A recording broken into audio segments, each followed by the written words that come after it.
تبارك الذي نزل الفرقان على عبده ليكون للعالمين نذيرا. الحمد لله رب العالمين وصلى الله على نبينا محمد وعلى آله وصحبه أجمعين. اما بعد. برات عزیز واجہ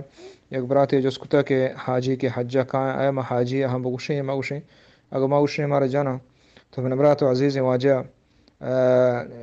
ہچ عبادت ہے کہ تو کنے عبادت یہ تو انسان کا اللہ واسطہ اللہ تقرب واسطہ اللہ رضا واسطہ کنتی ای نیتا نکنتی کہ آئی سرائے دیکھ لقبی جنک بھی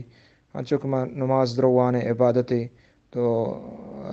کس یہ چیزا دلا مالوٹی کے اور توار ہوں مجھا کہ پلانی نمازی اور ہمیں پہ روچگی ہمیں پہ زکاتی نہ ادھر عبادت یہ تقاضا نہ کنا کہ شان سرا مادگے لقب بدیں بلکہ اللہ واسطہ اللہ اطاعت اللہ رضا مندی واسطہ کھنک ببا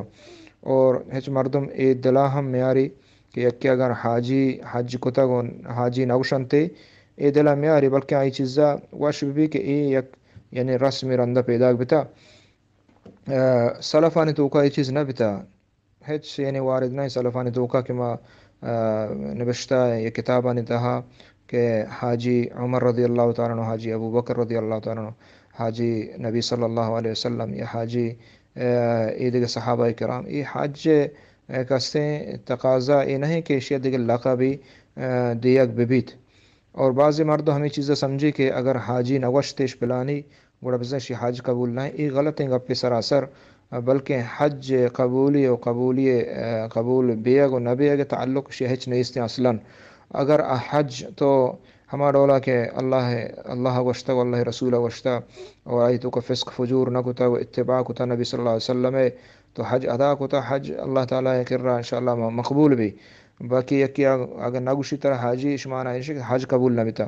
اور بہتر و افضل ہمشے کہ اے لقبہ مردم یلا بکام بہتر و افضل ہمشے کہ اے لقبہ مردم یلا بکام پرچے کہ صرف صالحین ان تو کوئی چیز نہ بیتا البتہ ہنچے علاقے کہ اودا یک مشہور ہے میں حاجی نام سرا تو آئیے حاجی گوشت کنے پروانے است واللہ اعلم صلی اللہ علیہ نبینا محمد.